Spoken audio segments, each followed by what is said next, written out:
Galen, this is one of the most important areas here at the Shaker Village. I mean, from the very beginning, it was hugely important.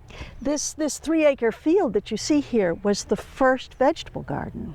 Really? So from 1793, they were farming here, and they were raising 3 acres of vegetables. That's huge. It is huge. It is huge. And they were doing it all with animal power. As people would come by to see what they were doing, they'd say, gee, that looks nice. Mm-hmm. Can I have that? How'd you do that?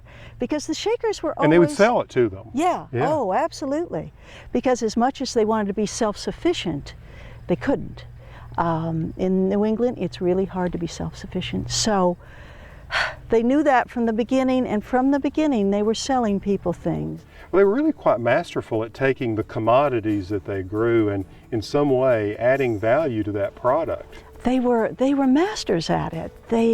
They always thought that way because they needed a little extra cash all the time. And they were selling the dried plants, but then they realized that if they sold them to the pharmaceutical market, that's where the market was. That's where the money was. So the Shakers took their herbs, dried them, compressed them into bricks, and then they took them to Boston to sell. And they would take them to the pharmaceutical companies. They would not mess around with little sales. Sure. They would go for the big sales. Go direct. Yeah. Correct me if I'm wrong, one of the first industries, if you will, that they set up right here was seed saving. They did, yes. That's a very early industry.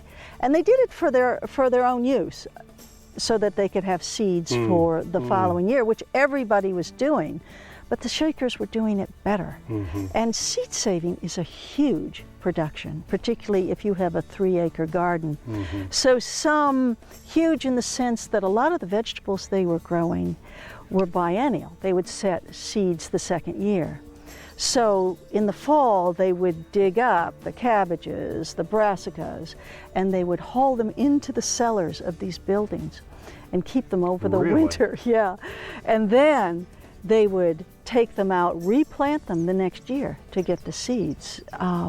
It was very labor intensive. And it took a great deal of organization, didn't it, to keep all of those varieties separated? Oh yeah. But they had printing presses here. They were all set up for commerce. So the seed industry, when they weren't working on the seeds, they were printing the labels. They started to produce these little seed bags, little seed papers. And they had the printing press to make them, so they would just crank them out.